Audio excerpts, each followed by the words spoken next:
School वैसे तो खामोश होते हैं, लेकिन आज मैं आपको एक ऐसे स्कूल के बारे में बताने जा रहा हूं जो सब स्कूल से बेहद अजीब था। ये एक सच्ची कहानी है जो मैं आज आपको सुनाने जा रहा हूं।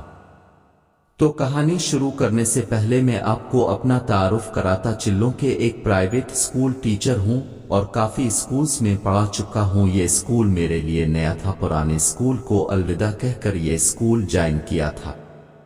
मुझे पहले दिन ही स्कूल तमाम खामोश सा लगा। मैंने किसी को महसूस न कराया और पढ़ाता रहा। कुछ दिन बाद मैंने इस स्कूल के एक पुराने टीचर को कहा कि क्या ये स्कूल तुम्हें अजीब नहीं लग रहा? इसने मुस्कुराते हुए कहा, सिर्फ लगता नहीं है भी। उसने फिर मुझे जो वाक़या सुनाया वो मैं आज आपको सुनाने जा रहा हूं। ये स्कूल एक तमाम खूबसूरत स्कूल था जो कि नर्सरी से लेकर 8वीं जमात तक था। इसमें 10 कमरे, एक ऑफिस और एक कंप्यूटर लैब था जहां पर स्टूडेंट्स को कंप्यूटर की तालीम दी जाती थी। वो फुल एयर कंडीशन था और उसके बाहर गैलरी थी जो कि सारी तस्वीरों से भरपूर थी, जिस पर उन सब की तस्वीरें थी जो कुछ न कुछ कर गुजरे हैं, मतलब के इजादात जो चीफ कर्नल जनरल रच चुके हैं, वगैरह वगैरह। मैं आपको बताता चलूं कि इस स्कूल का जो मालिक था वो दावत इस्लामी का वॉलंटियर था जो उनको चंदा लेकर देने तबलीग दीन इस्लाम में मदद करता था। तो उसके पास दावत इस्लामी के तालिब इल्म आते रहते थे।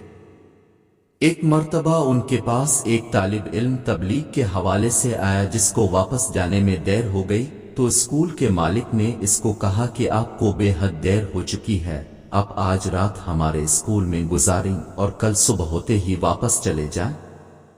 उसने हाँ कर दी और स्कूल में आया। वैसे शाम हो गई थी और रात होने वाली थी, तो सब इसके साथ थे। गर्मियों का मौसम था और हमारे शहर में रात 12 बजे बिजली आती है, तो सब इस इंतजार में थे कि बिजली आए तो हम घर जाएं और तालिब इल्म को स्कूल में एसी चला कर देकर हम सब घर जाएं 12 बजे तक। तो वो सब इसके साथ थे, लेकिन जैसे वो गए इसने देखा जैसे हम इस तालिब इल्म को रात के 12 बजे इसको खाना खिला कर और बिस्तर वगैरह देकर इस वीरान स्कूल में अकेला छोड़कर चले गए।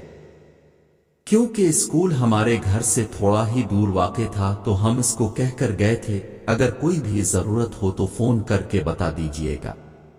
ये कहकर हम रवाना हो गए। जैसे हम अगली सुबह स्कूल आए तो क्या देखा, वो तालिब इल्म इस कमरे के एक कोने में डर से मारे कांप रहा था। हमने हालात मालूम किए तो उसने बताया, जैसे अब स्कूल से गए तो मैंने सोने का सोचा, क्योंकि मुझे फजर को उठना था, तो मैंने जल्दी सोने का प्रोग्राम बनाया। लेकिन मैं जैसे ही सोने के लिए बिस्तर पर लेटा तो स्कूल का बाहर वाला गेट खटकता सुना। मैंने सोचा अब आए हैं, फिर से मैं दरवाजे पर गया। जैसे ही मैंने दरवाजा खोला और देखा वहां कोई भी नहीं था। मैं थोड़ा घबराया, लेकिन फिर दिल में ख्याल आया कि वहम होगा। मैं फिर अंदर कमरे में आया और अंदर वाला दरवाजा बंद करके सोने लगा। मैं जैसे ही सोने के लिए बिस्तर पर लेटा तो मैंने फिर दरवाजे के बजने की आवाज सुनी। फिर मैं दौड़ा दरवाजे की जानिब के देखूं यह कौन जो इतनी रात को तंग कर रहा है। मैं जब दरवाजे पर पहुंचा तो मेरे रूंगटे खड़े हो गए। क्यों फिर से वहां कोई नजर नहीं आया। अब मैं जान गया था कि कुछ तो है। फिर मैं अब डर भी रहा था और सोच भी रहा था कि हो सकता हो मेरा वहम। इस तरह दिल को तसल्ली देते हुए मैं अपने कमरे में दाखिल हुआ और बिस्तर पर लेटने लगा। जैसे ही सोने के लिए बिस्तर पर लेटा तो फिर दरवाजा बजा, लेकिन अब की बार बाहर वाली गेट नहीं और ना ही स्कूल के और कमरे की। अब की बार ठीक मेरे कमरे का दरवाजा खटका। मैं दंग रह गया कि इस स्कूल में मेरे सिवा और कोई नहीं, तो ये दरवाजे पर कौन है। यहां मेरे दिल की धड़कन तेज यूं गई और मैं डर के मारे वर्द करने लगा। मैंने हिम्मत की और दरवाजा खोलने के लिए आगे बढ़ा। जैसे ही मैंने दरवाजा खोला मेरी तो रूह कांप उठी। गैलरी में जितनी भी तस्वीर लगी कर्नल जनरल इन्वेंटर डिस्कवर, जिनमें कुछ तो हयात थे लेकिन ज्यादातर मर चुके थे, वो सब जिंदा होकर मेरे सामने खड़े थे और मुझे कह रहे थे, बाहर निकलो हैं, तुमसे बात करनी है। میں نے جلدی سے دروازہ اندر سے لاک کر دیا، لیکن دروازہ خود بخود کھل گیا اور وہ سب مجھے گھسیٹ کر باہر لے گئے، اور پتہ نہیں کیا پڑھنے لگے۔ میں خوف کے مارے بھی ہوش ہو گیا، لیکن میں جب ہوش میں آیا تو پھر کوئی بھی دکھائی نہیں دیا۔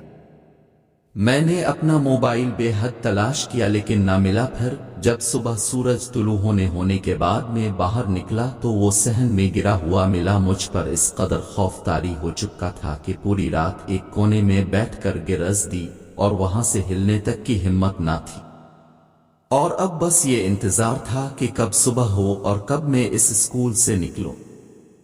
اس کے بعد کبھی کسی کو اس اسکول میں رات کو اکیلا نہ رہنے دیا۔ امید کرتا ہوں یہ سچی کہانی آپ کو بے حد پسند آئی ہوگی۔ اپنے رائے سے ہمیں آگاہ کریں اور ملتے ہیں پھر مزید ایسی سچی کہانیوں کے ساتھ۔ تب تک کے لیے اللہ حافظ۔